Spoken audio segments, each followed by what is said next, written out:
So this is the first live stream we're trying from Hayashen. So hopefully everything will go well. And so we're extremely grateful for Kev to be with us today.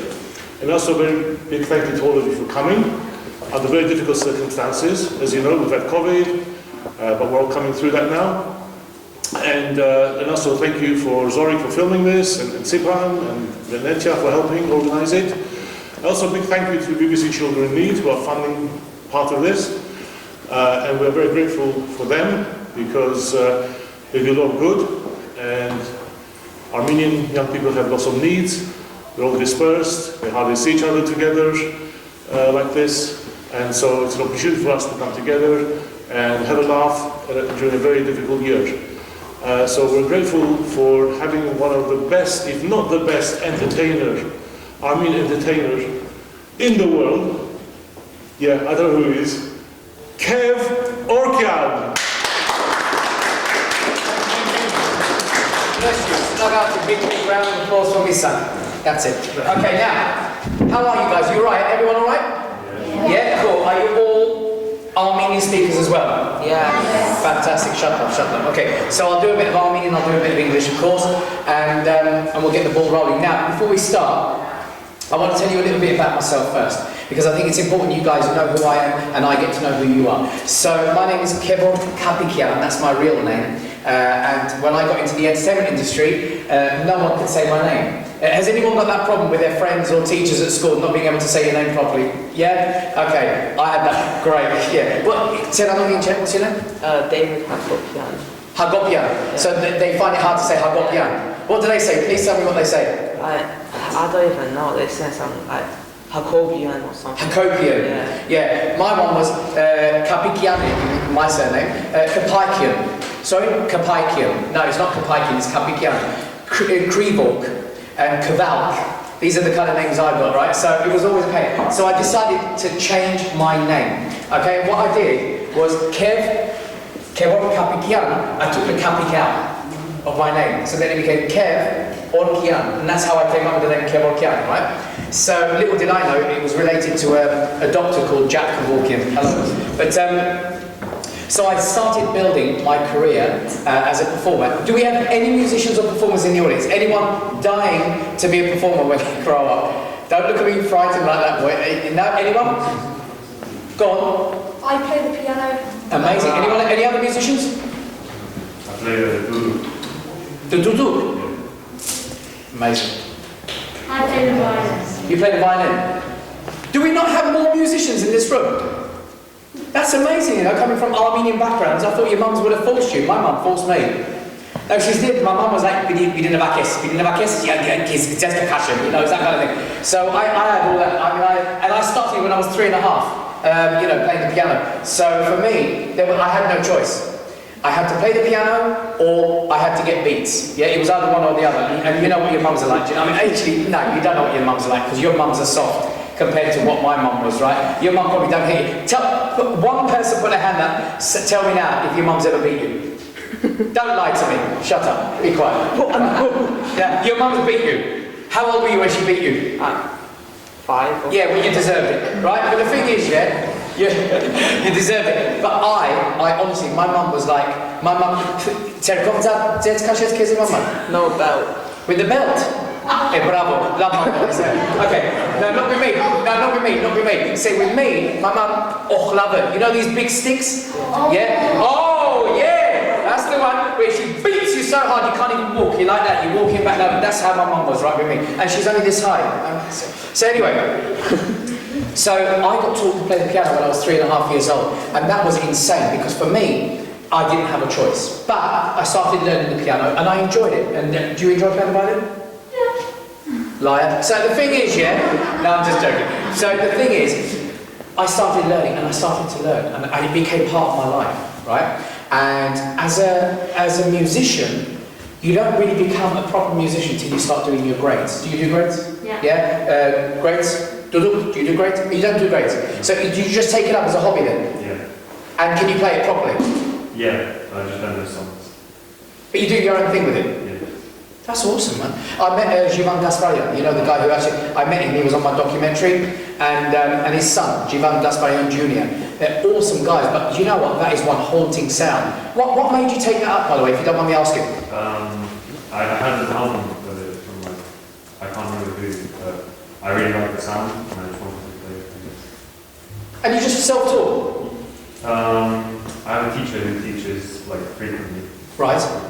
Like through online, but yeah. Oh my God, do you know what? I'd love to hear that.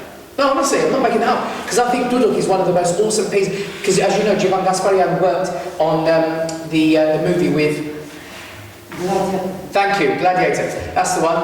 Thanks for that heckle. Gladiator. And do you know what? It was such a predominant part of that music that it blew my mind. Has anyone seen the movie? No, actually, you're still young, aren't you? Have you seen the Gladiator movie? Yeah. It's good, great, isn't it? Yeah. When you're a little bit older, you'll get to see it. It's awesome, and there's so much involved with that music, and it's part of that is the duduk. So awesome, pal. So I grew up, and then I started doing my grades. And I did my grades. I did 1, 2, 3, 4, 5, 6, 7, 8. I was 15 years old, and when I did my grades, I finished my grades at 15. I was a concert pianist by the time I was 16, and I toured in a few places around the world, doing concerts on the piano and doing, basically repertoires. But I was put into a lot of competitions, okay, as a young guy. So anyone here, 12? Who's here 12? 12, 13? 13? 13, okay, cool. Right, I was 13 years old when I entered the Dorothy Foster's Cup competition, which is basically a North London competition where all the children get together and do this concert. Now, with all due respect, my piano teacher was Philippine, okay, and she wasn't very good in English either, and nor was my mum. I mean, my mum was living in this country. She still lives in this country, and she still can't speak proper English. And she's like, yeah, you know how to speak proper English, and all that business, So, but I went into a competition, and this is a true story. I went into a competition to compete for the best pianist in the world. Okay, is that someone coming in late? No? Okay. And I went in for the best competition, right? To be the best pianist. And I went in for the competition, and all the competitors were either Japanese or Chinese. I was the only Armenian, right? And there was about, I think, 11 kids. And they were all ranging from the ages of 12 through to about 14. And we went in. Now, I want to tell you, part of my life, learning to play the piano, was the passion that I felt when playing it. Just like, with your duduk as well. The passion I felt playing it. And I felt at home when I sat on the piano. For me, the music was a big part of my life, yeah? And I went in for this competition, and they said, the first Chinese kid got up, and they said, please play your piece. And so this kid sat down, okay, and this kid sat down, and he had to play a piece of music or whatever. So he starts off, and he's very technical, whatever. And he's not moving at all. He's all like that, he's robotic as they come. Then he plays another piece of music, which I thought was quite weird, yeah? So he plays another piece of music, and then he stands up and leaves. Then they said, can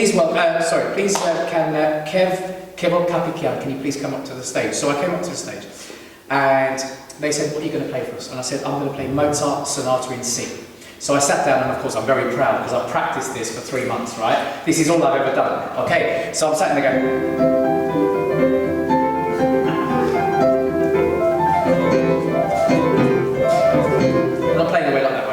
And as I'm playing away, everyone's listening to it, but I'm putting so much emotion into my music. So I'm giving it all.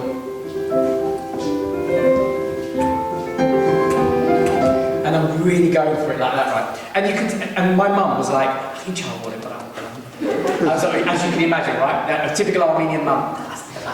No one else speaks Armenian in the actual room, right? So I'm there, I'm giving it all, the whole kind of shebang and everything. Anyway, I finished the piece, and I went, and I stood up, and I went, and I walked off, right? So I walked off after playing one piece of music. Now, the other Chinese child before me played 2, and I thought, maybe because they were too short, So, I went and sat next to my mum, and my mum went, bravo, love that kids, bravo. So I said, thank you, Mum. And the judges didn't call anyone else's name. So I thought, what's going on? Right? So we're all waiting like that. And we're waiting. And we're still waiting, and I'm thinking, what's going on? And one of the judges went, he had his back to me. He turned around and went, excuse me, Kev Ork? I said, yes. He said, this is a competition, it's a repertoire. I said, yes. He said, 2 pieces. You have to play 2 pieces. Right? And I'd only practiced 1 for 3 months. Right? I'm not making this up. True story. And my mum looked at me and went, Verchata. That is right. So I was like, right? And I'm really like worried. So I went, okay, no problem. So my mum went, I went, no, it's okay. So I got out, right? And I got out and I sat down. I was 12 or 13 years old at the time. And I sat down at the piano. And he said, will you be playing us a second piece of music? I said, yes. And he said, oh, okay. I said, sorry, I forgot the music at home. And he went, oh, okay. He said, well, please feel free to play it. I said, okay. And just as I'm about to start, now imagine, I have no idea what I'm going to play, right? This is true story, I have no idea what I'm going to play, right? There was about 200 people watching, no idea what I'm going to play. I'm standing there, I'm looking at it going, right? I'm looking at my mum, and my mum's like this. Right? She has no idea what's going on, honestly. So I sat down and I thought, let's get cocky, let's get really like cocky, let's do something that's going to... And I swear to you, and if I'll remember some of it, I can't remember all of it, but I remember some of it. But I sat at the piano and I just thought, I'm going to do something that's going to blow everyone away, right? Now this is part of what I think part of our Armenianism is, where we don't like to give up. Does anyone here give up? No? Good. Right, don't ever give up in life, ever. So I sat at the piano, right, and I thought, right, let's do this. And I went like, this is what I played. This is exactly what I played, right?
Something like that. Okay, so then, just like everyone else did exactly what you did, right? Then I stood up and I thought, each time and I thought, I got away with it, right? So, and that was made up, by the way, on the spot. I just made all that up because when you learn the piano, when you learn a musical instrument, you know where to go with the melody, right? So I kind of put about 500 different pieces that I'd learned together and made this piece of music up. And I bowed. And as I bowed, I stood there, because you weren't allowed to move until they said. So I stood there, and everyone stopped, and they nodded, and I thought, thank you. So as I'm walking off, I'm literally going past the judges' table, and as the judges, one of them turned around and went, oh, excuse me, Mr. Kapikian. I said, oh, here we go, not in Pamiela, right? I went, yes. She said, what's the piece called? And I didn't have and I just went, firework. And I went and sat back down, right? I sat back next to my mum, and my mum went, and I said,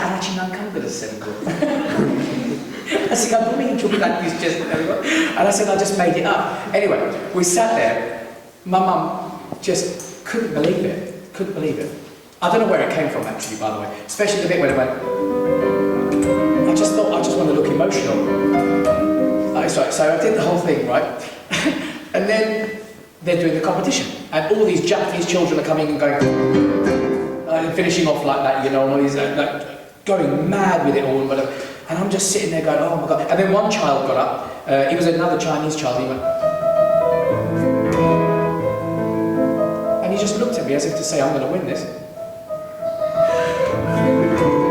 And I thought, okay, whatever, yeah, and I kind of left it. You know, you kind of get into school playgrounds and you have a fight. It was one of those, but with fingers on the piano. So I was like, okay, let's see what we're going to do now. So anyway, everyone played, everyone finished. My mum's sitting there like this, and oh, my sister was with me as well. My sister, who's now a piano teacher, right? So she's there as well, and we're all watching that. So my mum's watching, and he said, okay, and in third place, he said, it'll be Joshin Danchatwa. Right, so I thought fantastic. So whatever, that was fantastic. In second place, Hin Shon Shine Chachu. Right, so we're all like that. We're like fantastic, right? So this is great, this is great. And at that point, I swear to you, my mum went, Kaldari Lori. So she completely lost complete faith in me even winning this competition, right? Because it was all Chinese and Japanese children winning, right? She's like, how much? Kaldari. Right, so, and anyway, in first place, Kev Orkian, right? And I didn't think I'd won at that point because I believed my mum, right? So I'm sitting there going like this, and my mum went, touche yourself. So I went, yeah. So I got up, went and got the cup, I came back, and my mum went, McDonald's, right? Because the thing was, right, you could only go to McDonald's, you know where I'm coming from, right? Exactly. You could only go to McDonald's if you did something good, yeah? So I used to come, because Kev Orkian, the school here was here, so we used to leave school here all the time, and I used to have Armenian school here on a Sunday, and we used to leave, and if I'd done a good job where one of the teachers, who are all now really good friends of mine, by the way, but one of the teachers, if they said, Kev Orkian love it, no, not love it, Tasani Mecha love it, right? If that was the case, then as we were going home, and you're too young guys to even remember the song, but there was a song, I mean, me and Misak will probably remember, but the song was, the McDonald's theme tune was, to all beef patty, special sauce, lettuce, cheese, pickled onions on a sesame seed bun. At McDonald's, we've got time for you. Right, and that was it, right? That was the song. So we'd be in the back of the car, right? We'd be in the back of the car, me and my sister like that. I'm 12, my sister's 8. Funny names, right? So I'll be there, and I swear we'd be sitting there like that. And as we're getting closer to McDonald's in Turnpike Lane, I'd go, to all beef patty, special sauce. No, my sister sang it. Apologies. My sister would go, to all beef patty, special sauce, lettuce, cheese. And I'd go, and we'd sing it like that. And you could see my mum going, I saw Charlie, McDonald's chicken. Yeah, it was that kind of thing. And we had that all the time as I was growing up. But, getting back to it, I grew up and I became a concert pianist. So I travelled all over the world doing my piano. And then I wanted to go into the performing arts. I wanted to be funny. I wanted to be an actor. I wanted to be someone who made people laugh, someone who entertained people, you know, someone who gets in front of the stage. So I went for my first audition, and this is God's honest truth. There was a musical. Anyone know the musical Me and My Girl? By any chance? Right. It's a very Cockney English musical about basically old-time Britain, okay? And all the songs are any time your Lambeth way, any evening, any day, and all that kind of stuff. It's all those kind of songs. So I went for the audition, and I've never auditioned in my life. Hand on my heart, never auditioned in my life. And I looked it up in the stage newspaper, and it said, turn up, he said, we've got auditions, open auditions, and blah, blah, blah. So I've turned up, and everything I say to you today, I swear to you from my heart, I'm trying to show you guys that the inspirational way that I did things is the way you should do things, and which is, go for it. Don't ever hold back. Don't let your fears hold you back. And what I mean by that is, don't let something crush you if you genuinely want to go out there and do it. Yeah? If you want to go and succeed, it doesn't matter who tells you you're rubbish, you're crap, you're unable to do anything. Yeah? You know in your mind that you can do it. Just like you did with the duduk. Yeah? If someone had told you, no, that's rubbish, don't do it, would you have stopped? No. Great. That's exactly the answer I was looking for. So I went for an audition for Me and My Girl. And I turned up, and there was about 4 or 5 other people in there. And I could hear them sing, I could hear one by one the men going in and singing. And we had a script. And we had to go in there and sing it. And I walked in, and I said, hello, my name's Kev Orkian. I said, I'm 20, whatever years old, 22, 21? 21. I'm 21 years old, and I'm auditioning for the lead role. And he said, okay, Kev, can you read us the script? Can you do the script? I said, no problem at all. So an actor came onto the stage and I had to do the acting with him. So I'm like, nah, don't do it like that, do it like this. I'll tell you what we've got to do. We've got to go out there and start singing. Yeah, of course you can do it. Oh, leaning on a lamppost at the corner of the street. And I was doing it like that, and just being cocky as I was, right? And then said, can you sing a song? So I sang the song, what they wanted, because I practiced it. And then the choreographer said, Kev, she said, do you dance? I said, yes, I do. Right? Yes, I do. And she said, oh, perfect. She said, do you tap dance? And I thought, well, I'm not going to fail. I'm not going to fail. So I said, yes. Well, yes. Kitas, right? Like Pinocchio. Right? A proper lying, right? She said, oh, can you tap dance? I said, yes. She said, wonderful. I'm thinking they're not going to ask, I can go home for a week and I can get proper training for if they give me the lead role, right? I can go and get proper training. She goes, wonderful. What size feet are you? And I thought, right? So she said, there's some shoes over there. I thought, oh, okay. So I just went, just do it, just do it. So I took my trainers off, put the tap shoes on. And I'm not making this up. She comes up, right? She comes up, she goes, right. She goes, can you follow me? She goes, I just want to see how good you are. I said, okay. So she goes, here we go. 5, 6, 7, 8.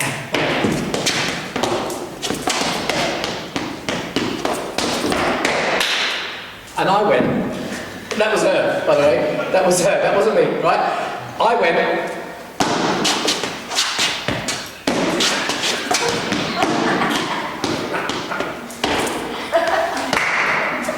and she went, can you take the shoes off, please? So I turned around and went, yeah, sure. So I took the shoes off, she went, put them back on. So I put my trainers back on, and she said, so you don't really tap dance, do you? And I went, no, not really. But I'm a quick learner. That's what I said. I remember saying, I'm a quick learner. And she went, right, thank you very much. She said, we'll let you know. And as soon as they say to you, we'll let you know, there's nothing. Exactly, there's nothing. So I was like this. So I'm not doing that. Getting up at McDonald's. Right, so I came home. And that night, at 8 o'clock, my mum and dad are sitting there watching Dynasty. You won't know what that is, but the two at the back will probably laugh at that. A phone call came, and I picked up the phone. And I said, hello? He said, hi, is that Kev? I said, yeah, this is Kev. He said, hi, this is John Basham. I said, oh, hi, John, how are you? I said, and he was the director. He was the guy that was auditioning me. So I said, hi, John, how are you? He said, yeah. He said, Kev, I'm going to take a chance on you. I'd like to give you the lead in London. I went, what? He said, I'd like to give you the lead. I said, but I can't tap dance. He said, no, but you can learn very quickly. I said, okay, fine. So I got the lead, and I played the lead in Me and My Girl for 4 months in London. And I took over from Brian Connolly. So I was really excited about that, because Brian Connolly was a big star. He's actually going now, he's going straight to EastEnders now. You'll see him in EastEnders in the next couple of months. So I was so overwhelmed by that. And I played the lead in London. I won quite a few awards. I won Best Actor, this, that, whatever. It was all great. And then you're back to square one again, because the job's finished. Now you're unemployed. Now there's no money again. Now you're thinking, what do I do now? How do I earn money? Do I go for another show? Do you know what I'm saying? So what did I do? I went for another audition. This would have been my second audition for a show called Fame. Have you ever heard of that show? Some of you have heard, some of you haven't. A show called Fame. And I went for the Puerto Rican character in the show. But I turned up. Now this is even worse than the first one, about lying, yeah? Because I went to the audition, and I walked in, and I got my trainers on, I got my leggings, tracksuit bottoms, I'm not going to say leggings, right, tracksuit bottom, and I got a t-shirt, okay? And I walked into a room where every man is about 6'2". Right? I'm the only 5'6" in there, right? Actually, I was 5'5", I've grown an inch. But I was 5'5", right? And I walked in and I've gone, oh my God, right? And every one of them looks like a professional dancer. 6-packs, chiseled, or some of them, well, quite a lot of them gay guys, oh, I can't wait to do this. Like, so and all that, I'm thinking, inch me down. Right, and I walked in, and quite a lot of them are going like that and stretching like this and all this, and I'm thinking, I'm standing there going, I can't do this. Right? And then I thought, no, you can, do it. So the woman starts choreographing, and all the guys are like, all this, And this is me. I look like an idiot, right? I took 30 seconds, guys, 30 seconds, and something triggered in my head and went, you're not going to lose this, you're not going to lose this, go to the casting director. So I literally walked behind all the dancers, all of them there, you know, dancing away. And I went up to the casting director and I went, hello, she went, hello. I said, my name's Kev Orkian. She went, nice to meet you, Kev. I said, I think I've come to the wrong part of the audition. And she said, why is that? I said, because I'm here for the acting part. Now, I didn't know if there was one. Right? I just made it up. And she said, oh, really? She said, what part are you thinking about? I said, the pianist. Because I remember the movie having a pianist in it, right? So I thought, the pianist. And she went, oh, okay. She said, why don't you wait downstairs? She said, we'll call you up. I thought, right, okay. So I thought, I've got out of the dancing. Right? No more dancing. Okay? So I got out of that. I went downstairs, 30 minutes, I'm waiting there going, what do I do? What do I do? What do I do? What do I do? They're going to ask me to sing. I'll sing Billy Joel. I'll sing Elton John. What joke am I going to do? Whatever. Because I'm just thinking of ideas, right? And 30 minutes later, all the guys that were dancing come down. They're all dripping. They're all like, oh, I did so well. Like, so I'm thinking, oh my God. And they all came down, and it was done and dusted. And then I heard my voice, Kev Orkian, can you come up, please? Yeah, no worries. So I walked upstairs, and I walked in, and I stood there like that, and I said, hi. And they said, hi, Kev. So who's your agent? Right? Because immediately, right, they'd obviously realised that I'd been in the wrong category, and they were going to phone the agent to say, idiot, why don't you put him in the right category? And so I turned around. Now, I'm not making this up, right? I didn't have an agent. I didn't have an agent. So I'm thinking, each minimum, right? Now, Kev Ork, listen to this. Kev Ork in Russian is Georg, and Georg in English is George, right? And my original surname, before the genocide, 1915 genocide, on my father's side, was Gabrielian, yeah? And then they changed it to Kapikyan, or Kapik, which is old Turkish money. And then they put the yan on the end of it, which made it Kapikyan, right? And my mum always told me about Gabrielian, right? So the only thing that came into my head was, all right, let's do it. And I walked up and I went, agent? Oh, I said, that's George Gabriel. She went, sorry? I said, George Gabriel Associates. Oh, where are they based? I said, Hertfordshire. So I'm making it up as I'm going along, right?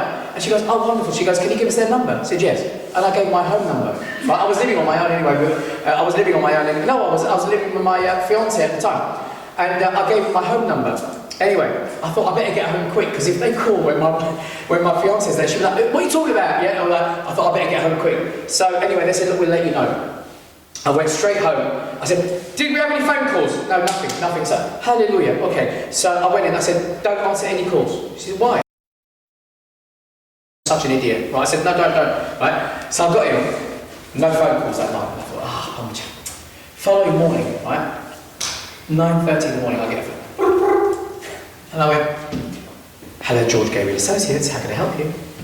And he went, Kev Ork? Mum, Tunis. Okay, and it was like, you know, so, you know, like, I thought, okay, I'll get away with that one. Right, so then it was about two or three calls. And then my mum, then they called, right? So I went, hello, George Gabriel Associates, how can I help you? Oh, hello, is that George Gabriel? I said, yes, this is George, how can I help you? Your client, Kev Orkian, turned up for an audition yesterday for Fame, but was in the wrong category. Yes, we did discuss that with him actually, and we realised that we did put him in the wrong category on that particular audition. How can I help you? Oh, we'd like to offer Kev 12 months in the West End playing Joe Vega in the production of Fame. And I went, oh, wonderful. Yes, that would be great. Could you send me all the details through on an email? Yes, we can. They sent the details through. I was earning like £600-700 a week doing this thing. And I was like, oh my God, this is absolutely amazing. And I got the part. Now, I got the part, but then as soon as I got that part, that was my career made. Because what I'd done was I made people believe that I could do the job. I didn't need to audition again. I went from Fame to Grease. You know, Grease, you must know Grease, the musical. Right. To Buddy Holly, the musical. To Happy Days, the musical. To Boogie Nights, the musical. To Annie, the musical. To a couple of other, Oklahoma, Fiddle on the Roof. I did quite a lot of them. So I did about 10 musicals in the West End, but I never auditioned again. Because they came and saw me in the show, they loved what they saw, and then I never auditioned again. So what happened was my career just went, and that's when I wanted to change. Now, how many people here love to tell a joke? Be honest. Great, great. Thank you, sweetheart. Thank you, darling. Do you like to tell a joke? Any others? Yeah? And when you tell a joke, how do you feel when people laugh? Tell me. Good? Yeah? Any others? Who else was telling a joke? You, sweetheart. When you tell a joke and people laugh, how do you feel? Happy? Yeah? Absolutely. How do you feel? Feels good. It feels good, doesn't it? Feels great. When I was in the musical and I was doing my jokes, people were laughing. But I wanted all that for myself. I became greedy. And I wanted it for myself. I wanted to prove to myself that I could get on stage and tell a joke. So I was in a musical called Happy Days, which Miss Up will know, you know, the old Fonz. And the Fonz, actually, was my director, Henry Winkler. Yeah. And there was a scene. And the scene was that I had to sit on a chair, on a sofa, next to Howard Cunningham, who played the father in the show. And I had to sit next to him. And he said to me, "So Ralph," and I was playing Ralph Mouth, one of the comics. "So Ralph, tell me, how have you been today?" I said, "Oh, it's great, man." I said, "I've learned 3 jokes and I'd love to tell you." He said, "Oh, go on, tell me the jokes." And they were written specifically for the show. The first one was, "What do you call a fish with no eyes?" Yeah, that was the first joke. "What do you call a pig with 3 eyes?" Pig. And the third joke was, what do toilet seats and anniversaries have in common? I don't know. What do toilet seats and anniversaries have in common? Men miss both. Right? That was the third one. Now you probably won't get that. But anyway, so they were the 3 jokes, right? They were the 3 jokes. Every single night we did it, we got big laughs. Big laughs. But one night, the actor I was playing opposite said to me, "Kev, why are you moving so much?" Now I was beginning to learn what comedy was about. I was beginning to learn how to sell comedy. He said to me, "Don't move when you're telling the joke." "What do you mean?" "Don't move. Every time you tell the joke, you're sitting on the chair and you're going, what do you call a fish with no eyes?" And I'm still moving. I'm still doing all this and blah, blah, blah. And they were laughing. He said, "I guarantee you, do the 3 jokes." He said, "And don't move." "Okay, so what does that do?" He said, "You'll get bigger laughs." I said, "Okay." He said, "Look at me, and when I don't laugh at you, don't laugh back, and the jokes will get funnier and funnier." So one night, I'm sitting there, the first time I'm doing it with him, not moving. Anyway, so, what do you call a fish with no eyes? "I don't know, what do you call a fish with no eyes?" "Shh." And we just stared at each other like that, and the laughs got bigger and bigger, right? And it taught me a very big lesson, that actually, when you do comedy, it's not all about trying to get the laughs. It's actually about the tragedy behind the comedy as well. So I decided to go into stand-up comedy. And what did I do? I created an Armenian character that walks on stage. Is anyone seen the YouTube clips? Has anyone seen Britain's Got Talent? Did any of you watch that? So that character was developed from what I did after Happy Days. And the character comes out and he talks. So I walk on stage and I totally and utterly speak like my mum and dad. I thought that's funny. And it was funny actually because when my mum said to me at the time, she said, "Inchke nesko," I said, "I'm writing my comedy material." "Inchke nesko?" I said, "I'm writing all about how, you know, comedy, inch And she said, "Okay." She said, "Bravo, inch pandanesko." You see, actually I'm going to do it about you. She said, and I did. I based my entire character on my mum and dad. Because my dad, even today, my dad, Anudinche, for example, what's Anudinche, man? Lydia, right. So this is my dad, right? Pretend my dad has known you, right, all your life, yeah? He will still look at you and go,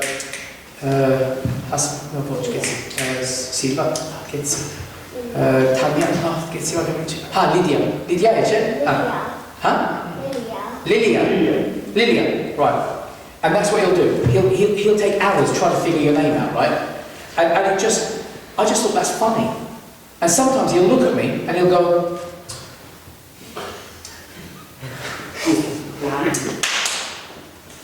"Hey!" And he'll have a go at me. And he's the one not saying my name, but, "Hey!" And I'll go, "Kev Orkian." And he goes, "Akidembo." "Well, what did you say my name there?"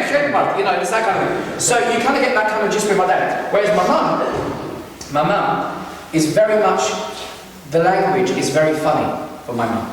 you know, and when she talk, everything's like this, yeah? So it's like, you know, hello, how are you? How are you? Okay, and then she wonders why she's got a sore throat. And then she's like, hello, how are you? And then she's like, and then she speaks in Armenian to English people, and they don't even know what she's talking about. Right? No, seriously, my mum will turn around and go, Hosego! And they'll be like, what? Yeah, my mum's like that, man. But you know, it's that kind of thing. But they do it all the time. But even to this day, my mum and dad still believe they speak proper English.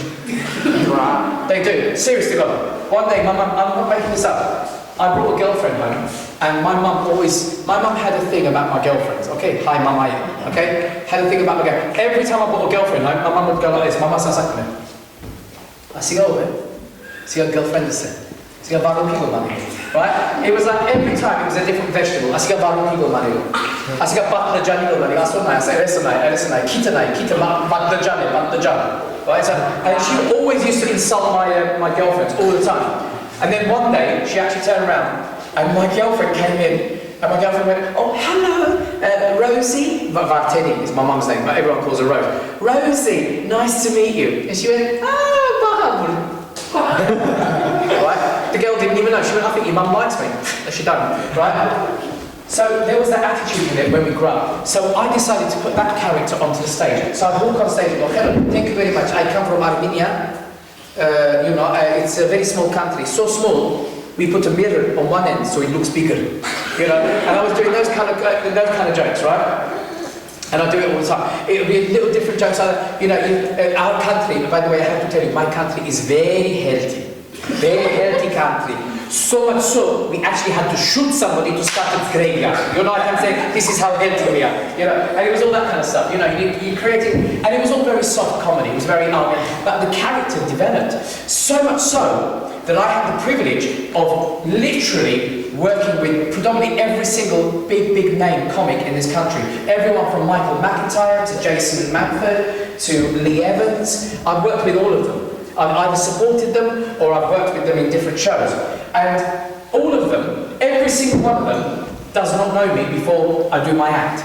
So when they go, please now welcome, all the way from Armenia, Mr. Kev Orkian. Take dang, and the music comes on, right? And I come like, hello, thank you so much. I come from Armenia, I come on the Eurotunnel. You know this? I love it. I come on the Eurotunnel. It's very comfortable, by the way, the Eurotunnel. Very comfortable. It's very fast, like this, very windy, but no problem. I hold on top, very tight like this, and you kind of get into the comedy. So everyone now realizes you're kind of an illegal immigrant, you know, that kind of stuff. You're building your act, and you know, you're making it really funny. And I come here. I have a passport. I have a passport. Yes, I have a passport. It's a British passport.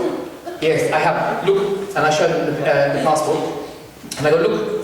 It's a picture and everything, you know. It's not me, I have to change it, but it's wonderful, you know. And then you start making it back, and it became better and better. And then I started working for very big names, like Prince Charles. I did his charity event. And Prince Charles came up to me after the show. I'm not making this up. I never ever break my accent. I always talk with the accent. Thank you very much. I love you. I see you again soon. Thank you. Power to lovely women. So I walk off.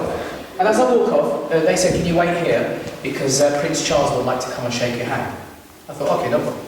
So I said, Bidigenas, Kenti West Bidigenas. So he goes around and he's shaking everyone. And then he came up to me. And he came up to me. And bear in mind, I haven't broken my accent. Holorovi, accent of Panarazm, Shorsarazm. Okay, so I talk like this all the time. And he's come up to me and he's literally gone, oh, you were very good! Okay, and I'm thinking, Marta Chikile, go like okay? So I'm thinking, oh, each million, do I embarrass him now? Do I actually embarrass him? And I thought, yeah, why not? If I'm not going to do it, someone else will. Yes, I better get in there before someone else does. So I literally went like this. I stood there and I went, oh, thank you so much, Your Highness. I said, it's absolutely wonderful, thank you so much. And he literally went like this. He literally went, and he walked off. He walked off. Anyway, so I've been lucky enough to actually perform for Prince Charles, Princess Anne, Prince Edward, Prince Andrew, gutted. I've also performed for Prince Philip, who died recently, or last week, wasn't it? He died, passed away. I did Prince Philip's 89th birthday. And it was very funny because I turned up to the venue, I put my piano out. Oh no, I didn't have a piano. They gave me a piano. Sorry, I had a grand piano on the stage. And I walked in, and as you walk in, you go, oh my God, he's there, right? And he was sitting there, and he'd broken his hand. He'd actually, I think he had, not broken, he'd fractured his hand. So he was sitting at the table, and this hand was on the thing, but he had a kind of a very light plaster on his arm, like this one. And he's watching, and this girl got up and she started singing, and everyone was like, okay. And she did her bit, and then someone else did their bit, or whatever. And then they went, okay, ladies and gentlemen, we're going to take a very small break, and then we're going to, which I hate, by the way, especially when everyone's pumped up, do you know what I mean? It's like in the middle of this right now, turn around and go, had a break, man, Nick, we'll come back in 10 minutes. Everyone's like, oh, you know, it's that kind of attitude. So I was like, oh, this is not going to work. Anyway, I literally went, oh, please God, don't go home. Don't go home. Because usually on breaks, the royal family leaves very quickly. They always have done, right? But I've been very blessed that every time I've done a show, they've always stayed. Even though they don't know me, they've always stayed. But on this particular occasion, I saw him as I walked in down the stage, and they're going, please stay. And he went, and he stood up, and I thought, because now I don't get to perform for the Prince, I don't get to perform for royalty. I get to perform for his friends, but not royalty. So I thought, I'm gutted. And this woman, from nowhere, walked up to him and whispered in his ear, right? And he went, sat back down again, right? So I thought, oh, no, he is staying, right? So then they went, please welcome Kev Orkian. So I walked on, hello, thank you very much, lovely, thank you very much. I just want to say, I come from Armenian, and then blah, blah, blah, blah, blah. I mentioned a few things, and then I mentioned the Eurostar, I did all that as well, that joke. And then I turned around and I thought, do it, Kev, do it. And you're not really meant to pick on royalty. You're not meant to, right? But I thought, he's going to think I'm an immigrant. And he doesn't, you know, he doesn't even think I'm from this country, right? So whatever I do, he's going to forgive me. So I turned around and went, so ladies and gentlemen, I said, I just want to say a big thank you to my uncle, Uncle Philip. I said, wonderful man. I said, I live with him in the bottom of his garden. I'm just making it up as I go, in the bottom of his garden. Very like a house. You know, what do you call this? Shed. No, not shed. Mine's called D-O-G. It's very small. And they made it into a doghouse, right? So he starts laughing. But as he laughed, on his first big laugh, his hand that was broken, he went, oh! And he made a sound because he'd obviously forgotten, but he hit the table to make a laugh. And as he did that, I went, Uncle, you are, come on, please. So then he starts laughing more, right? So I turned around and said, anyway, we are wonderful because for a few days now, he feels sorry for me, so we're sharing the bed. Fortunately, that's wonderful. We share the bed. He sleeps his side, the lots of cushion and the corgis, and then I sleep this side, and it's wonderful. And we play in the morning. You know, my auntie, she came in. I didn't even say the queen. I just went, my auntie, she came in, and then we all count like this, and then we play kiss chase. It's wonderful. And I was just going, and I just made it up as I was going along, right? And Prince Philip is now turning red. He's laughing too hard, right? So he laughs. He has a really good laugh with it. Everything's fantastic. And then at the end, we finish. And he came up to me at the end and he said, I've never laughed as hard as that in my life. He said, I truly have never laughed as hard as that. He said, I will definitely let Liz know. Liz? I thought, right, so I thought, yeah, no problem. I said, thank you very much. Shook his hand, and that was his birthday. Moving on swiftly, about 10 years after, this was only about 7 years ago, I'm in South Africa, and I'm raising money for orphans, for children who are much younger than you guys. Who's the youngest? Miss Sack said there was 10. Who's 10? Who's 9? Is anyone? Oh, you've got 9-year-olds. Yeah. Oh, okay. They sneaked in, did they? Okay, so in South Africa, I run an orphanage with my wife. My wife used to look after an orphanage. We now still look after it, but we finance this orphanage in South Africa. And all the children are under 8 years old. All of them have either got HIV, AIDS, or they're addicted to cocaine or heroin. It's just how it is out there. So we look after them. And we were raising money for this particular charity. And they said, I said, I'm doing a stand-up comedy show in South Africa. It's roughly around 1,000 people a night. I'm doing 28 nights, and we've sold out. So we've got 28,000 people coming to see the show. Can I raise some money for this orphanage? And they went, yeah, you do it. I said, get the buckets. So I've got the buckets, everything's ready, right? And that night, they said, Kev, we're going to have to cancel the buckets. I said, why is that? Desmond Tutu is coming. Now, if you look up who Desmond Tutu is, he's the Archbishop Desmond Tutu, who is one of the most phenomenal human beings I've ever met, right? He's like another Gandhi, you know, he's like that, like really famous, but he's such an awesome human being. And he came to see the show, and they prepped all the actors, so we've all gone into a room like this, right? And they've gone, right, everyone listen, whatever happens, don't touch or speak to Desmond Tutu, don't speak to him. We're like, okay. He's like, don't touch him, don't speak to him. If he speaks to you, just say, thank you, shake his hand.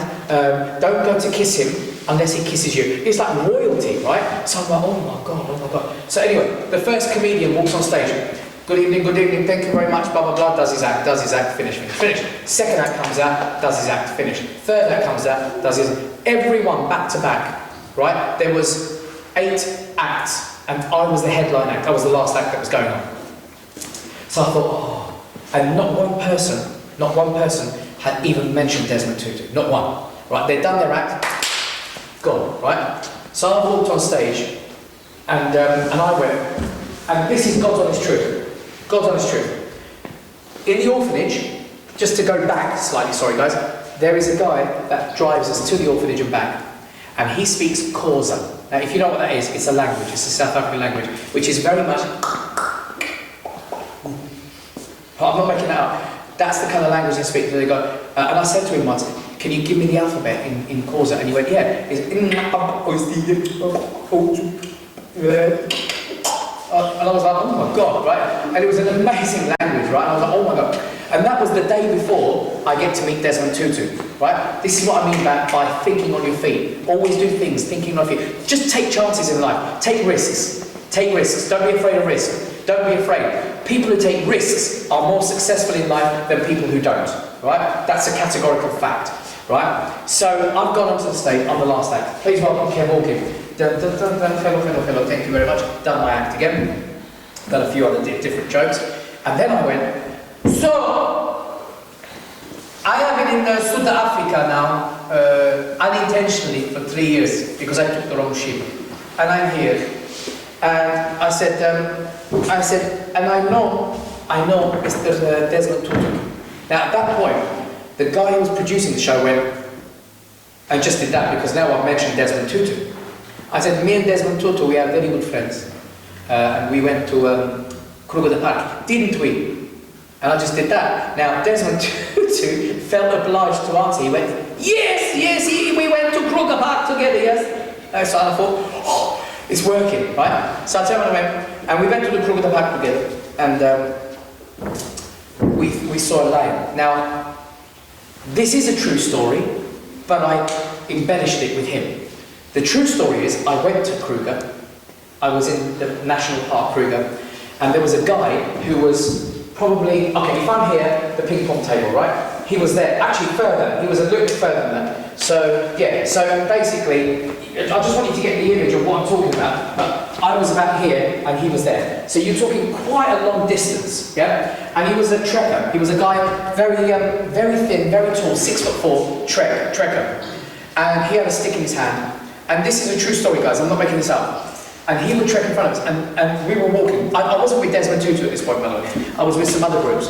And as we're walking, you can hear the elephants, and I'm like, oh, you know, this is amazing. And you can hear that, and you can hear all the snakes and everything. And there are poisonous snakes there, and everything. Oh my God. And then we saw quite a few big tarantula spiders like that, like big ones, horrible actually. One looked like it had a Mohican and a tattoo. But the thing was, they were like playing around, you know, going off in their bits and bobs. And as we're walking, the trekker goes like this in front of me. He goes, does that, right? So I've gone, right? Vertically. I mean, I got a little bit scared, right? So I'm like, so I'm just looking, right? And he's there. He's doing that. He's going like that. Don't move. So I'm there, I'm not moving. I began to shiver, I'll be honest with you, because as he stopped us, he wasn't moving either. So I'm like, chill. And I'm looking around, and you know when you're like observing, trying to, you're thinking the worst now. You're thinking, have my go, right? And I'm looking and I'm going, chill. And suddenly, if that's the distance with me and the trekker, the same distance, a female lion appears onto the path, right? Okay, I'm like this.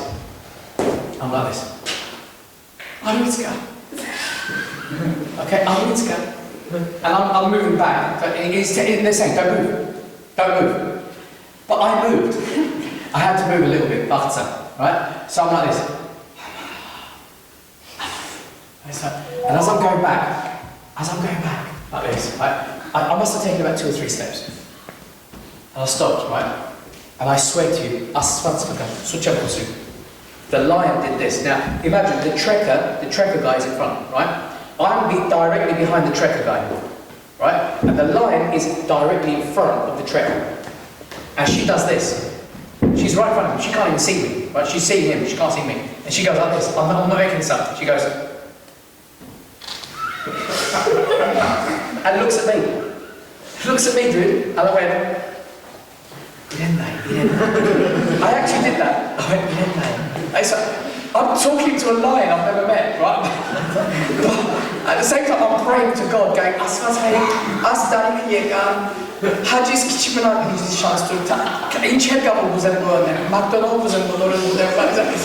she's like, and I'm like, oh my God, like this. And the lion literally goes, looks at me, and then just goes like, I'm not making this up, goes, and starts walking towards me. So I'm thinking, Amen. And I'm like, yes, I'm praying, like, my life's gone, dude, right? So I'm praying. So he does this, and I'm not making this up, this was the funniest thing I ever experienced. The lion's doing that, walking, but okay, it's not a good impression, shut up, right? So, like, and as he gets closer to the man, right, the trekker, I've still got a chance to run, right? I'm not going to get anywhere because there's nothing behind me. The jeeps have gone, right? I can't even run into a jeep, right? The jeeps are gone. So trekking, and as it's trekking towards the man does this. This is all I heard. Pretend I'm the man, right? He goes like this. He goes, "No, Samantha, no." Right? And you know when you're going through some delusion in your head that you're going to die. Can you imagine him? Right? And then I'm thinking, I heard the name Samantha. And they're looking. So I thought, I've just heard the name Samantha, right? And the lion does this. And goes off into the big trees and things. And I went, Samantha, right? So anyway, so the man comes towards me and he goes, don't worry. I tell you now, the lion isn't. Oh yes, and I understood nothing. I mean, I understood more from the lion, I'll be honest with you. Just looking at me going like that, I knew what he was thinking, but this man, I couldn't even make it out. So I turned around and I thought, oh, okay. So he said to me, basically, they know most of the lions, and all the lions, and they know how they treat them. So they call them names, and basically, once they recognise the man, they don't really attack. So I was like, okay. So I used that story on stage in South Africa, and I walked up. And I went to Kruger Park with Desmond Tutu. He's a very big family, Desmond. And I'm making this up as I go along. I went, Desmond Tutu. He's a wonderful man. He's a very big family. Now at that point, he's got his daughter there and his wife. And I went, very big family. I said, there's Desmond Tutu, his brother Raymond 33, and George 44. I said, George 44. And I said, and his sister 1111, she's a lovely lady. I said, and I'm just doing that, I'm doing the jokes, right? He laughed so hard. Right? He laughed so hard at that he literally just was up and down like this, right? Up and down like this. And then I said, and then I went, I just thought, I'm doing this. And then I went, but Desmond Tutu, he teach me a traditional African love song. And because the day before, I was in the taxi with that taxi driver speaking Xhosa, I thought I could do this, it'd be funny. So I turned around and went like this, I went, and he teach me a love song. He said, Kev, if you ever go anywhere in the world, sing this song. and the woman, she will fall in love with you. So tonight I'm going to sing that song for you. And I pointed to this woman. And I said, what is your name? And she went, Denisha. and I went, bless you. What is your name? And she went, Denisha. I said, how many times are you going to sneeze? So she went, Denisha. I said, oh, Denisha, that's your name. Okay. And then one night, I also picked on a woman, because you know that in Africa they call their children, like, delicious. They call their children delicious. Imagine, baby big one, oh, let's call this one delicious. Right? So this particular woman was called Echo. I'm not making this up. She goes, what's your name? I said, what is your name, please? And she went, Echo. I went, Echo. And so she didn't find it funny. So she said, Denisha. I said, okay, Denisha, I'm going to sing you a love song.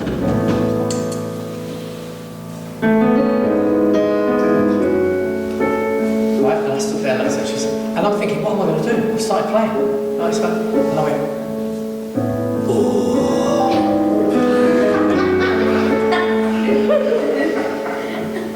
Denisha. And then I just went like this, and Desmond Tutu's watching. Okay, listen.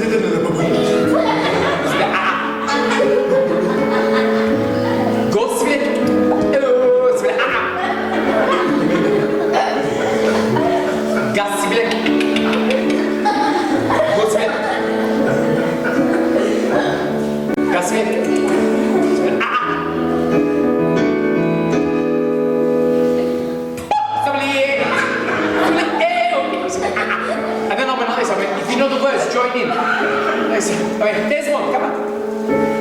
And as I did that, and as I said, Desmond, come on, he fell off his chair, right? So I'm carrying on playing, right? I'm not making sense, I'm playing, right? And they're nursing him on the floor, right? I'm going, is he okay? Is he dying? What's wrong? And then I turn around to Denisha, right, who was still preoccupied with me, but Desmond Tutu's on the floor, they're pumping him, right? And I went, because I love you, and I need you, and I want you in my heart. Denisha, marry me, so I can get my green card. And I did that, and I finished off, right? And everyone laughed, it was an absolute giggle, you know, we all had a giggle with it. But what I'm trying to teach you from those stories is that I never worried about what the outcome was going to be. I just took the risk, yeah? By taking risks in my life, okay, I managed to do so much, from musicals to stand-up comedy. I've toured all over the world. I think I've toured the globe 5 times now. I've done 124 countries, I think, so far. And every country, and I'm one of the only comedians in the world, I believe, that has done more countries speaking and doing the comedy and people understanding me with the comedy, because every country has illegal immigrants, so my act works really well. But I took risks, and then cruises. You know what cruise ship is, right? Yeah, I've done 400 plus. Actually, now I think I've got another 3 this year, which is just going around England and coming back because you're not allowed to go anywhere else. But I've been on ships. I've been on ships where the actual ship itself has basically, if this is the ship, and what a poor example. This is a funnel. And the ship's going, and then suddenly you're going through Bay of Biscay, which is near France, and whatever, and the ship starts doing this, right? And you're on the ship, you're absolutely on the ship, and you're going, because it's going down, and the moon, because the moon's opposite, and it's going up and down, up and down, and this like this. And I remember the alarm went off, and they said, "Crew, please make yourself available in the restaurant." So we went. We all sat in there. One of my first cruises as well. And I'm standing there going, what do I do? I've got the life jacket on. I'm standing there. They said, right, everyone to your stations. We've got a very big wave coming, a very big one, and it could hurt us. He said, and that was the captain saying. He said it could hurt us, so we need to get everyone into position now. The passengers will have to be looked after. We've sent everyone to their rooms. The alarm will be going off in 2 minutes. The alarm went off. The wave was hitting us within 45 minutes. So we're on the ship, and the alarm went off, boop, and it's 6, I don't know if you know this, it's 6 short blasts, 1 long blast. It means there's an emergency. So boop, boop, boop, and all that, and then the last one, boop.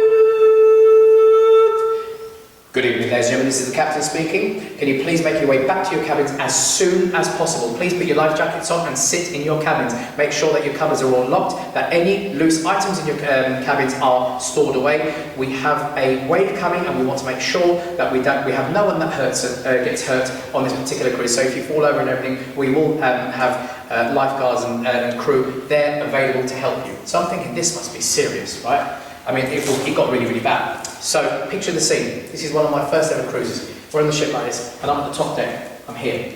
This is where the restaurant was. And I thought, I'm not going back to my cabin. I'm staying here. So I stayed there, and I thought, just for them. Right? Well, I mean, if you're going to die, you might as well die eating. Do you know what I mean? So I'm thinking, and there was loads of burgers and chips and whatever. So yes, we'll do. Yes, we'll do. I mean, so, and I'm thinking, if I eat a bit more, it might help the stomach as well, right? So it's going, and the wave's coming here. So it's not hitting this way; it's hitting this way, right? So they turn the ship as much as they can. But you can't really go into a wave because it was back like that, and the wave was, they said it was around 50-something feet. It was massive, right? So I'm like, oi. Okay, so it's going like this, and it's coming this way, right? It's going.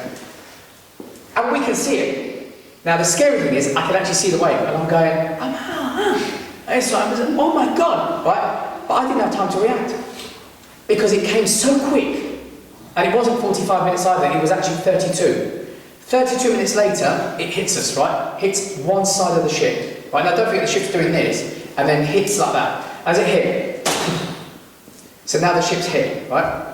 I've flown, right? I've flown to the other side, right? And I'm now, and honestly guys, I'm not making this up. This is not for an effect, this is the true story. I'm now, my face is against the window, right? Obviously they're thick windows, so you don't have to worry about dying, but it's like that. And I'm stuck on it, and the ship's going like this. And it's still going. And I'm thinking, Merak, right? Merak. It's like, at least I am. It's like Merak, right? And it got to there.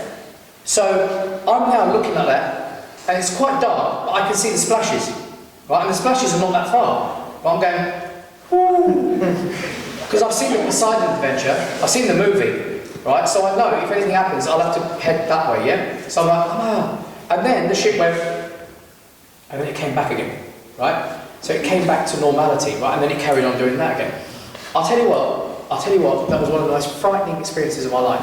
And when I told my mum, she said, right? And I went, get tango. So I did that, but then I did all that, and then finally, I think I've been talking for hours. So finally, I'm just going to finish off by saying, because I want some Q&As. Finally, I did Armenian Uncovered. Did anyone see the movie? I know you did. Did anyone else see the movie? You've seen it as well? It's on Amazon Prime. It's on Amazon Prime. Check it out, guys. It's all about our country. It's not only now become a documentary, it's now become a historic documentary. So it's actually going into the archive documentary as well, because a lot of those places that we filmed are no longer with us anymore, as you can imagine. So check out the documentary Armenian Uncovered. But on that documentary, I played a piece of music. I wrote a piece of music. Now you can download the track. Does everyone here have or know how to use Instagram? Give us a hands up. Just give us a hands up. Cheers, guys. All right. So on Instagram, if you go to my Instagram profile, Kev Orkian, yeah, you will see I've got a link tree. What do you call it? A link tree URL. Click on that, and it will come up with the documentary. It will come up with the chat. And one of the things I've got on there is my track. And I wrote this piece of music, and my dreams came true. And I want to kind of share it with you. I actually got to have a white piano in Khorvira. You know the church, right? And Khorvira, it's got a nice hill. And I played on top of that hill, overlooking Mount Ararat. And I wrote a piece of music called The March. And I'd like to play that piece of music. Would that be okay? Yeah? And the piece of music is called The March. And that is now available on Spotify, Apple Music. You can download it. And if you buy it, I think it's only like 79p. And if you buy it, all the money that we're raising goes to the Armenian Fund to help kids your age go through education. Yeah, so I'll tell you about that in a minute anyway. So this is the piece I wrote. It's called The March.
And then I've got a couple of little things I'd like to share with you at the end. But any questions you'd like to ask, sweetheart, go for it.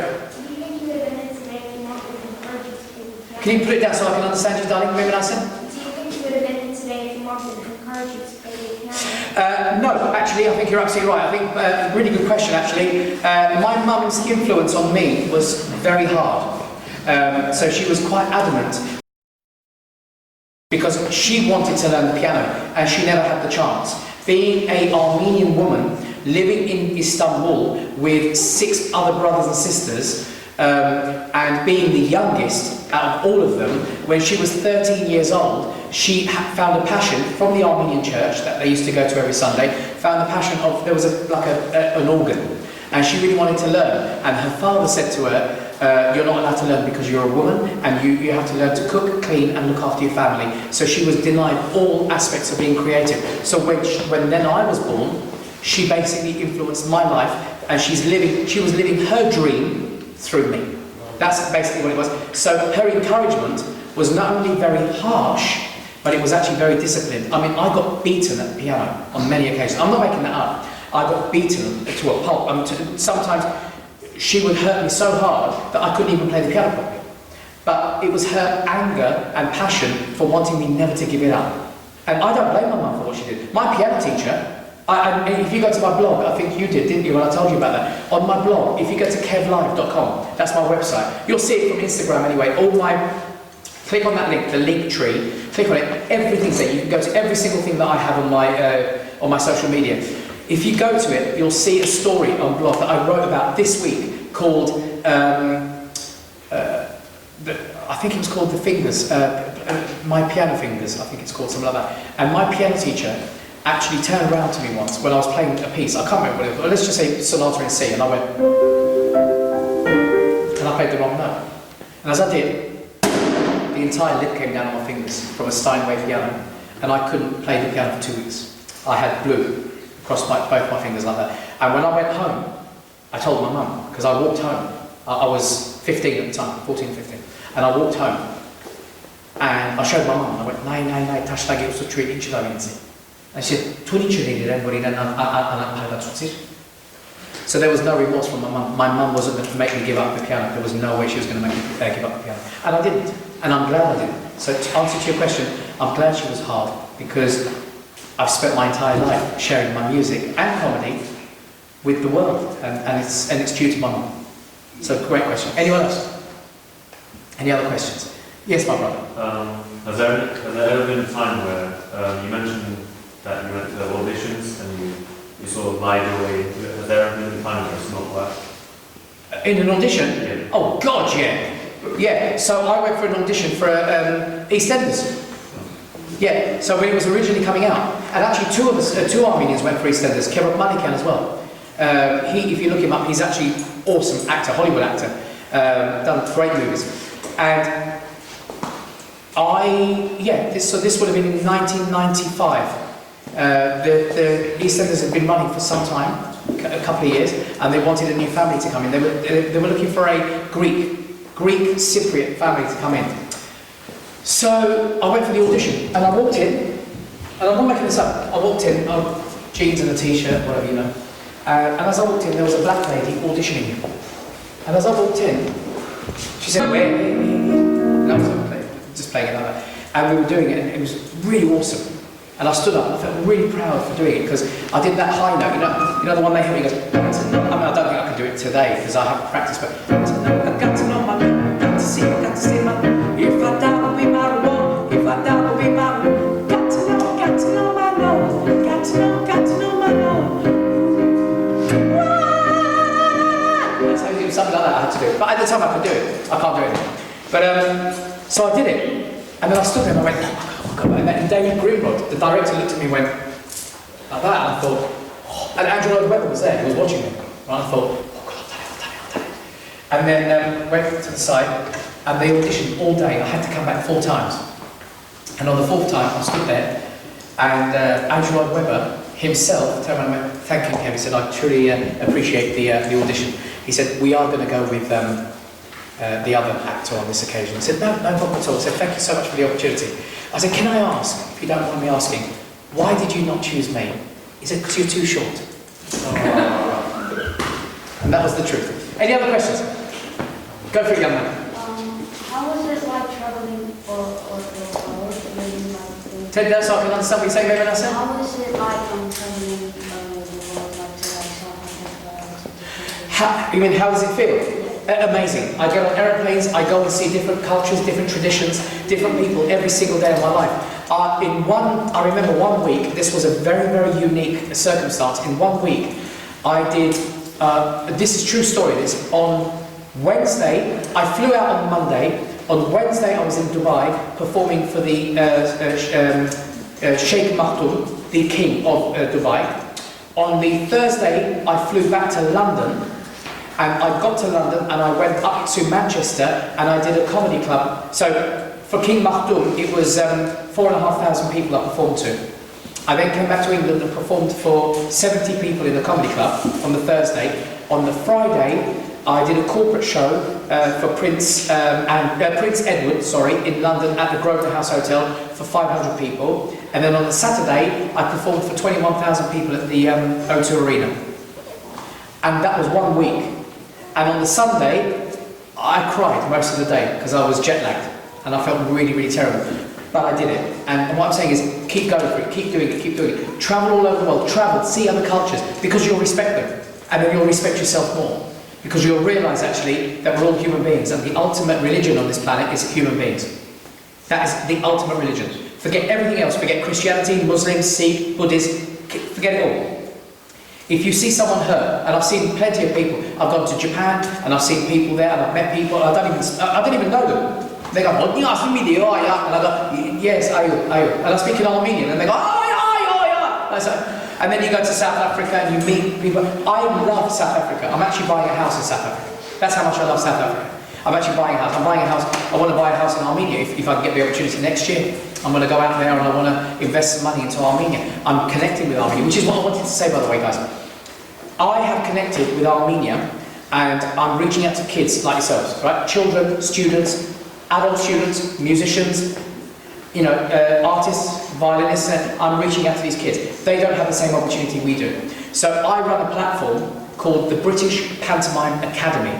If you look it up, you'll see what I'm talking about. The British Pantomime Academy is an academy that brings, all of you know what pantomime is, right? Right, it's the oldest tradition in the UK.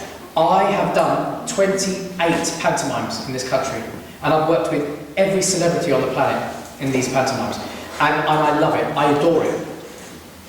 But the fact remains, there's children in Armenia that don't get the chances we do. So what I've done is I've connected with them. So we are now trying to teach students in Armenia all about pantomime and musical theatre. So we do online classes. And what I was going to say was, if you guys are interested, we do online classes, literally, I think there's about 8 of them every month. And the online classes, and then we do one-to-ones, and then we do call workshops and blah, blah, blah. But we also have celebrities. And this month's celebrity, you're probably a little bit too past your time, but there's a boy band called Blue. And one of the singers in that is a pantomime star. So he's coming on to do a masterclass. I think that's next Tuesday, next Wednesday. So he's doing that. But just check it out, British Pantomime Academy. If you guys are really interested in theatre, in performing arts, connect with me. Just say, Kev, I was at the Hayashen, blah, blah, blah, I'd love to connect. Let's get you on these platforms. Let's reach out to kids like you, who might then end up taking this further and making it even more amazing. Do you know what I mean? So I just wanted to say that. So that was just one of the things we were doing. Are you going to tell them about the pantomime? Well, why don't you say so? So next month, and if we don't go into any kind of stupid lockdown again, next month we're going to be bringing a production, a 60-minute production, pantomime production, called Aladdin. And it's my company. We produce the pantomime for schools. So it's an awesome production, it's very funny. It's obviously not a theatre production like you would go to a big London Palladium, but it's a really awesome show, and we do that, and we go around to all the schools, and we put on the production. Everyone enjoys it. We have interaction with the kids, and you have to be more interactive as well on that one particularly. But that's one of the things we do. Yes, darling? How much money do you earn a year? I earn enough money. Interview, by the way. That's fine. I earn enough money to be able to give back tons of it to children and orphans and to children with cancer, which I raise a lot of money for. And 2 years ago, I raised 1.8 million on my own for children with cancer and leukemia. But I'm no different to you. Let me just make that clear. I'm no different to you. Yes, Kev Orkian. You are you. You are you. You are you. You are you. I'm no different to you. The only thing that I've done is I've taught myself from a very young age. Doesn't matter. Take risks. There's no such thing as fear. Fear is something that we've actually made up, by the way. Fear is something we've made up. If you walk around, and you see on videos and whatever, you see guys walking with lions and playing with tigers and this and that, whatever. They're wild. But if you don't have the fear, they won't hurt you. If we have fear, we'll stop ourselves doing a lot of stuff. Yeah? If you really want to do something in your life, really want to do it, don't speak to anyone else. Tell your mum and dad, but don't speak to your friends, because they'll all put their fear on you. Oh, you can't do that. That won't happen. It happened to me many times. I kept telling my friends, oh, by the way, I want to do this. You don't want to do that, mate. You don't want to do that. Imagine if you didn't make any money. What's going to happen to your family? Oh, yeah, you're probably right. My wife does it. My wife does it now. Yeah, but Kev, if we do that, I mean, how much money are we going to lose? What's it to you? We'll make it back up. I'll work again. It doesn't matter. Don't fear anything in life. Don't fear it. The moment you fear it is the moment you've lost. Yeah? Don't fear anything in your lives. Go for it, take risks, and be the best you can be. Because ultimately, you were born amazing. You were born amazing. So just remember that. I'm going to take a couple more questions before we finish. Yeah, couple more before we finish. Go for it, my brother. Have you done any tours like stand-up comedies in Hayashen? Yes, I did. So does it feel the same when you like put on the same accent? No, I don't do the accent. I don't, and I actually speak in Armenian fully there, because they don't obviously understand English. But there was a couple of things. There's a joke, right? Good question, right? There's a joke in England where you look at a man with bald head, right? And you go to him, look at that man, he spent all day doing his hair and then he came out without it, right? The gag is basically, he's obviously wigged it and he's forgot to put his wig on his head, right? I did a version of that in Armenia, right? And I said, "As Martin like Mazadula ticket," right? And I did this, and all the Armenians were like this. And I thought, oh my God, right? And then at one point, the cameraman was looking at me, and he walked on stage, and he was filming me here as I'm playing. And as I'm telling him, I went, "I'm at school!" And I did it as a joke, because obviously being comedy, and all the Armenians were like, "As Martin," and they all started getting angry with this man, thinking I was upset. So they don't get what we do, and you can't do jokes like, don't bother doing girlfriend jokes. Even, you know, yes, yeah, it's that kind of thing. They don't get it. They don't get the humour in that sense. So you have to be very kind. You have to be very different. So I tell them, and the jokes I would do is like this. So I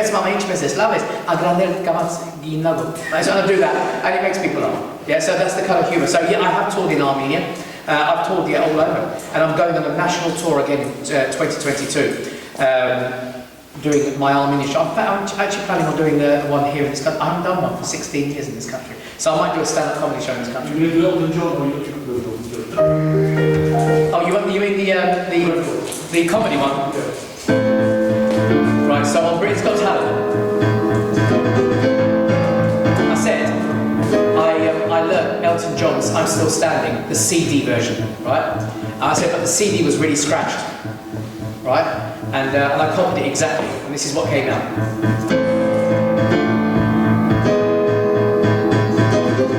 You can never know what it's like. You blow like a winter breeze, just like ice. There's a cold, lonely light that shines from you. Walk in the wreck, you hide behind that mask you use. Did you think this book could never work? Did you think this book could never work? Did you think this book could never work? Did you think this book could look at me? I'm coming back again, I got a taste for love. Slip away if you need to know I am still standing, breath go away. Don't you know? I'm still standing after all this time. Picking up the beep.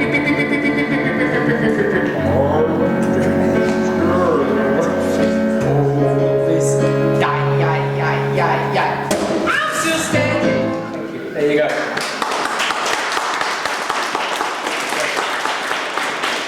Guys, thank you so much for coming and supporting this. Truly, it means the world to me. This is my first show this year. Can you believe it? I always do, you know, I do talks like this for schools. I do a different talk for schools. This is a very special talk because all of you are Armenian and Hamaink and Dani King. But I do all kinds of different other talks and whatever, and I do all subjects, and I also do one-on-one mentoring. So, you know, I do things like if you really want to kind of do something and you're really excited about it, I've got a free one-to-one mentoring for 30 minutes on the website. You just click on the free mentoring and tell me what you want to do. I'll encourage you, I'll help you out, I'll support you all the way. That's what it's all about. Thank you, Lisa. Thank you.